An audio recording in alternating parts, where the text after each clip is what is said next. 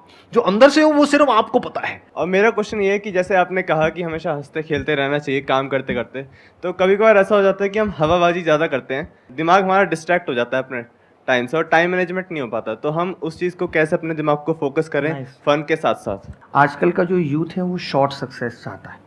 उसने किसी को देखा, अच्छा अरे ये तो वीलॉग बनाया तो मैं ऐसे बनाऊंगा, मैं भी ऐसे हो जाऊंगा। पहली बात तो जीवन में अगर कुछ भी आपको लगता नहीं कि बढ़ा जाना है तो कभी कॉपी मत करना। एटलीस्ट टाइम टेबल भी कभी किसी का कॉपी मत करना। हर इंसान की एक अपनी अलग अलग पहचान है।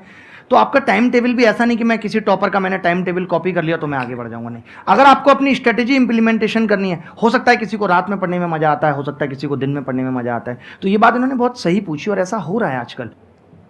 आप हवाबाजी बाहर लाख कर लो, आपको अपनी सच्चाई पता होनी चाहिए। और एक बात इन्होंने पूछी टाइम मैनेजमेंट कि आप मुझे बताओ, आज से 50 साल पहले कहीं एक जगह से दूसरी जाने तक प्लेन नहीं था, खाना बनाने के लिए गैस नहीं थी, कुकर नहीं था। उस वक्त हम जो अपने माँ बाप से सुनते हैं, कोई ये नहीं कहता था बहुत बिजी हैं। आज हर आदमी, everyone is busy without any work. अभी मूवी का पास देखो, तुरंत निकल जाएंगे लेके उसको। तो टाइम मैनेजमेंट की दिक्कत, जैसे जैसे दौर बदला, लाइफ को आसान बनाने की चीजें आई, तो हमने उनका दुरुपयोग ज्यादा शुरू कर दिया। लाइक मोबाइल इसलिए आया कि एक इन्फॉर्मेशन पहुंचानी है, बट हम उस इन्फॉर्मेशन से, आज आप कितने लोग आप में से ऐसे होंगे कि मोबाइल जिस काम के लिए उठाते हैं, हालत ये है वो भूल जाते हैं और पता चलता है इंस्टाग्राम व्हाट्सएप पे जिस काम के लिए मोबाइल उठाए वही भूल गए। सोशल मीडिया पे आपने अपने 2-3 घंटे 4 घंटे खराब कर दिए तो उसके बाद में आप पढ़ने लायक हालत में भी नहीं रहोगे, क्योंकि बॉडी पूरी स्टिफ हो जाएगी और माइंड भी धज्जियां हो जाएगी। रिग्रेट होगा उसके बाद, मैंने इतना राइट। समझा। तो ये भी समझो कि किस तरह से अपने टाइम को यूटिलाइज करना है। बाहर खेलने जाओ, वो हम नहीं करेंगे, हम क्या करेंगे, कंप्यूटर पे बैठ करके वीडियो गेम्स खेलेंगे। अरे उसकी बजाय आप बाहर खेलो ना, जाकर के 1 घंटा खेलो, 2 घंटा खेलो, 3 घंटा खेलो, कौन रोक रहा है। वो आपको पढ़ने में मदद ही करेगा, क्योंकि आपकी फिजिकल फिटनेस बेटर होगी, उससे मेंटली भी आप बेटर फील करोगे। ये जो होता है ना, कई बार माइंड में बहुत सारे थॉट चलने लग जाते हैं, एक ऐसी स्टेट आ जाती है जब कुछ समझ नहीं आ रहा होता है कि क्या करें। वो इसलिए है क्योंकि आप बैठे हुए हो और एनर्जी अंदर अटकी हुई है, उसको रिलीज करो। जा करके पार्क में दौड़ लगा करके आओ, आधा घंटे की, 1 घंटे की। जब कभी मेरे साथ में ऐसा होता है तो मैं तो सीधा जाता हूं, जॉगिंग करता हूं। कुछ ना कुछ फिजिकल एक्सरसाइज जरूर करें। मैंने सोचो, इतना मुझे एंजाइटी थी उस दौर में, जब आप अचानक से अमीर बनते हो तो ये सबसे बड़ी प्रॉब्लम होती है। तो मैंने रिकवर सिर्फ दौड़ के ही किया है, और आज भी अपने टाइम को ऐसे यूटिलाइज करता हूँ। मैं हर दिन किसी ना किसी से मिलता हूँ, किसी बच्चे से मेल पढ़ता हूँ, लेकिन मैं उसको कहता हूँ यार मैं सुबह 7 से 8 दौड़ता हूँ, तुम उस टाइम पे आ जाना, 7 दौड़ेंगे। मैं शाम को कई बार खेलता हूँ 5 से 6, मैं कहता हूँ यार उस टाइम पे आ जाना, खेलेंगे। उसको भी अच्छा लगता है, तो मैं अपने टाइम में उसको एडजस्ट कर दिया, अलग से भी नहीं देना क्या पड़ा। खेलते हो सर आप? मैं क्रिकेट खेलता हूँ बहुत गंदे तरीके से। ग्रेटर नोएडा में फार्म हाउस है, काफी हमने बना रखा है, बहुत अच्छा। तो क्रिकेट का तो मुझे भी बहुत शौक है, मैं आना चाहूंगा आपके फार्म हाउस पे खेलने के लिए। बहुत मजा आएगा, और इंस्टेंट आपको हम ताजे गाय के दूध की चाय पिलाएंगे। हमारे पास गाय भैंस 2 फार्म हाउसेस हैं हमारे। हम भिंडी से लेकर के लौक की चीनी सब कुछ घर का खाते हैं, उसके अलावा बाहर का पक्का कहीं बाहर पीछे जाकर के मना मत कर देना कि नहीं नहीं वो कैमरे में था, ये दिखाने के लिए। रिसेंट आएंगे तो इतना मीठा भुट्टा की शायद शुगर फेल हो। मैं अगर अपनी पूरी फैमिली के साथ आऊं तो चलेगा? फैमिली के साथ ही चलेगा, पूल वगैरह सब कुछ है। बहुत बहुत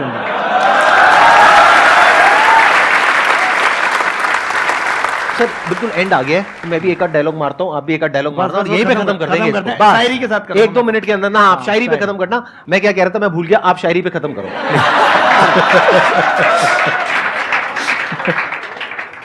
जैसे कहा था ना कि जीतने की आदत है, जब आपके अंदर सारी क्वालिटी आ जाती है ना आगे बढ़ने की, तो वो स्टेट पैदा हो जाती है कि अब मुझे डर नहीं किसी गुमराही का, हर रास्ता तुझ तक जाता है।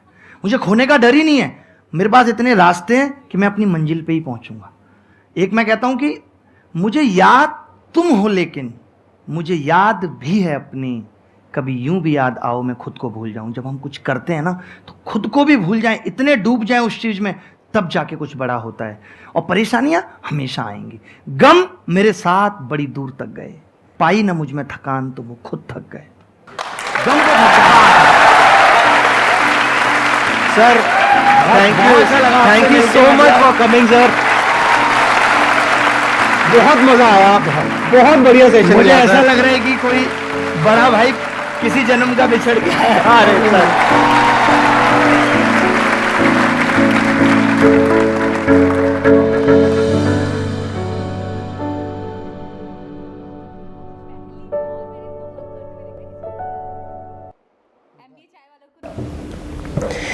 जी जनाब। मुझे लगा संदीप माहेश्वरी का एक दूसरा वर्जन।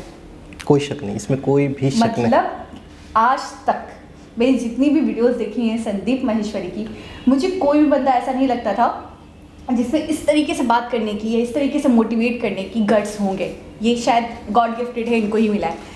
लेकिन आज इनको देखकर मुझे लगता है कि वहाँ के तो टीचर्स भी इतने कॉन्फिडेंट और इतने मोटिवेटेड हैं कि आप जब उनने आखिरी वाला शेर पढ़ा है कि गम आपको थकाएंगे लेकिन आप नहीं थकना, तो वो खुद थक जाएंगे। और फिर 2017 की जो उन्होंने कहानी बताई कि सब कुछ ख़त्म हो चुका था, कोई और इंसान होता तो वो टूट जाता, बर्बाद हो जाता, लेकिन मैंने तब भी हिम्मत नहीं हारी। और आज भी मैं सोचता हूँ कि कोई और इंसान होता, कोई और मेंटली इस तरीके से इतना डिस्टर्ब होता तो वो कभी भी सर्वाइव नहीं कर पाता। लेकिन पता नहीं ऐसी क्या चीज़ थी जो मैं सर्वाइव कर गया। अच्छा, सबसे मेन चीज़ ये है कि ज़्यादातर जितने भी कामयाब लोग देखे, जिनके इंटरव्यूज़ देखे, तकरीबन की लाइफ बहुत ही ज़्यादा डाउन रही है। मतलब मैं तो कहूँगा 99% तकरीबन लोग ऐसे थे जिनकी लाइफ में बहुत स्ट्रगल आई, बहुत ही मुसीबतें आई। अच्छा, कह रहा है कि वही मुसीबतें तो आपके लिए ताकत हैं। आप अपनी अम्मी को देखो, आप अपने रिश्तेदारों, आप अपने आसपास देखो। अच्छा, जब आप आपके दिमाग में, दिल में कंपटीशन नहीं होगा। आप क्या, जब आपकी कामयाबी की कोई वजह ही नहीं है, मतलब आपने कामयाब होना है, कोई वजह ही नहीं है, कोई रीज़न ही नहीं है, तो आप काम क्यों करोगे, आप मेहनत क्यों करोगे, आप दिन रात एक क्यों करोगे। और एक बहुत अच्छी बात इन्होंने की, कॉपी पेस्ट। आप हम अक्सर ज़्यादातर जो है किसी को भी देखते हैं उससे ही कॉपी करने की कोशिश करते हैं, किसी की कामयाबी देखते हैं उसी जैसा बनने की कोशिश करते हैं। उस तरह कामयाब होना ज़रूर चाहिए, लेकिन ये है कि उनकी लाइफ, उनका डिसिप्लिन, उनकी रूटीन, ये इंसान को कॉपी नहीं करना चाहिए। अपनी लाइफ की डिसिप्लिन, अपनी।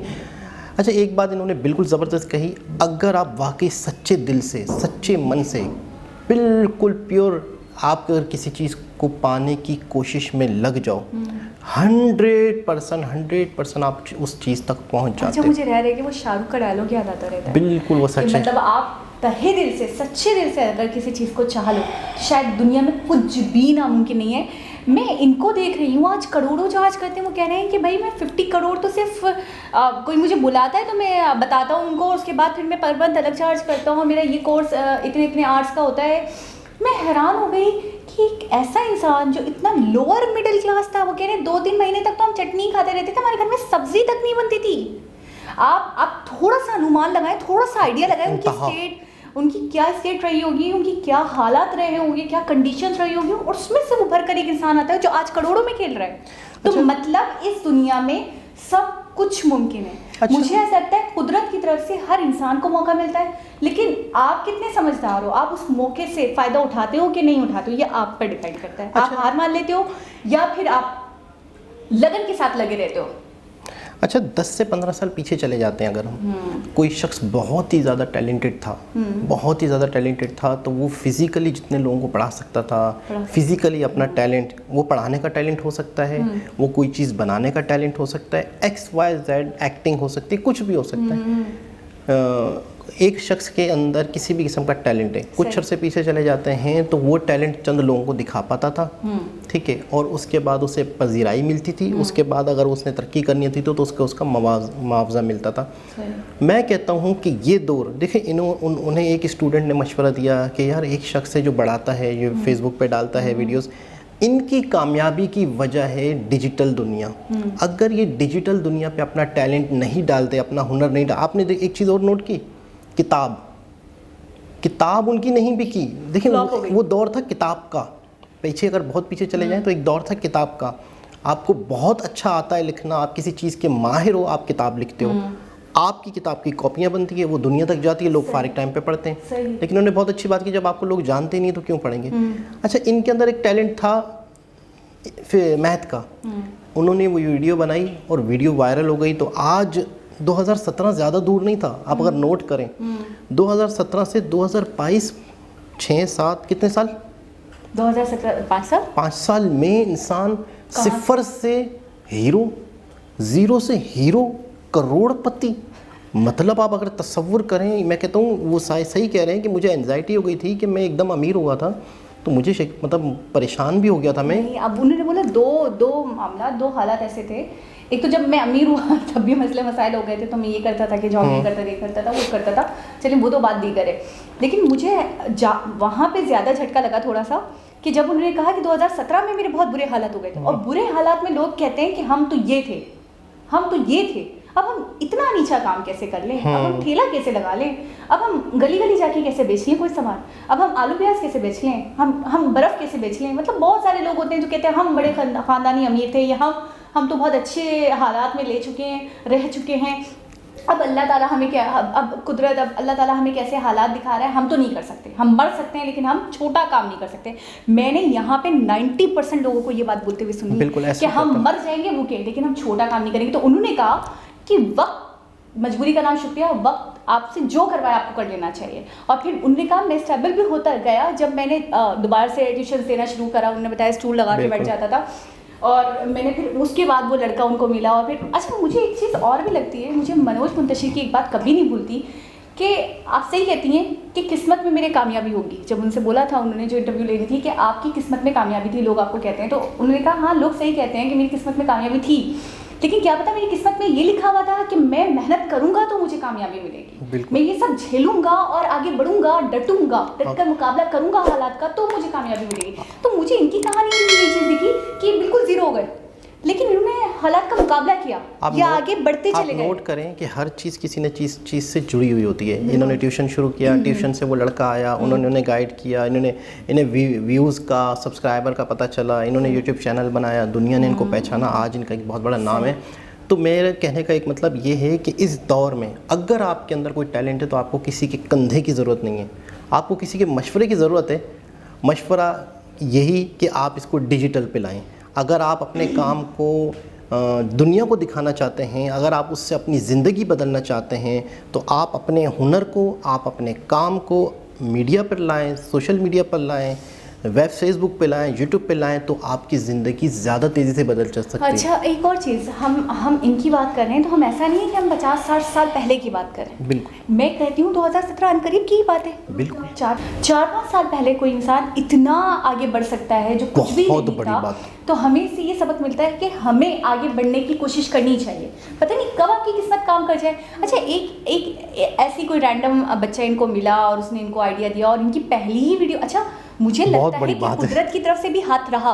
बिल्कुल ठीक है ना? ऐसा ही है। क्योंकि बहुत मुश्किल बात है, हम ड्यूरिंग द वीडियो भी बात कर रहे थे, मैं हैरान होकर इनको देखने लगी कि पहली वीडियो पे मिलियन व्यूज, पहली दफा में। अच्छा, वो खुद बहुत हैरान थे, हाँ। संदीप महेश्वरी और खुद उस जमाने में वो कह रहे हैं मिलियन व्यूज बहुत हुआ करते थे, अब तो चले ठीक है, नॉर्मल सा हो गया है, अब तो हर किसी के आ जाते हैं। वो कह रहे हैं पहली वीडियो मिलियन, पहली वीडियो बार बार पूछ रहे हैं। बोला हाँ। अच्छा, और जैसे ही बता रहे मेरे विलास हैं, मैं रेंट भी नहीं लेता हूं, तो वो पहले तो वो फ्लैट समझे संदीप महेश्वरी को, वहाँ पे भी झटका लग गया था जब उन्होंने फ्लैट नहीं, आप विलास हैं। अच्छा, ये बहुत अच्छा। एक चीज़ और ज़िंदगी में हमने नोट की है, देना, लोगों के लिए कुछ करना, लोगों के लिए सहूलतें करना, लोगों को फ़ायदा देना। आपको पता है जो खानदानी अमीर होते हैं ना, उनके दिल में इतना फिर भी दर्द नहीं होता है। जो बहुत नीचे से ऊपर आते हैं ना, फिर उनको गरीबों की थोड़ी सी लगती है, उनको कदर होती है, वो समझते हैं कि ये क्या क्या फेस कर रहे हैं। मैंने पता नहीं क्यों ये चीज़ नोटिस की है कि एक अमीर इंसान जो सोने का चम्मच लेकर पैदा हुआ है, तो उसको इतना हालात का आइडिया नहीं होता, उसको भूख का आइडिया नहीं होता, उसको मसले मसाइल का आइडिया नहीं होता, क्योंकि उसने तो सब कुछ अच्छा ही देखा है, वो तो ऐशो इशरत में ही रहा है। लेकिन ऐसे लोग जो बता रहे हैं कि घर में बस चटनी होती थी मुश्किल से, मेरी माँ एक साड़ी ही में कई महीने कई हफ्तों तक वही पहने रहती। तो मैं ये सोच रही हूँ, जिनके पास कपड़े ना हो, जिनके पास खाने को सही खुराक ना हो, और वो लोग जब तरक्की करते हैं तो उनके दिल में दर्द होता है गरीबों का। इसमें कोई वो भी शक समझते हैं उनके हालात को, उनकी मजबूरियों को, उनकी मोहताजियों को। मैं कहता हूँ बहुत ही ज़बरदस्त शख्सियत थी, बहुत ही पॉजिटिव, और किस इनके अंदर एनर्जी देख के, इनका बात करने का तरीका देख के वाकई लग रहा है कि बहुत पॉजिटिव इंसान है। ह्यूमर कमाल का है। और क्या है पॉजिटिविटी आपका ग्लो है फेस का, तो वो तो दिख रहा था दोनों में ही। दोबारा किसी और वीडियो के साथ आपसे मुलाकात होगी, जब तक के लिए अल्लाह हाफ़िज़। हाफिज़।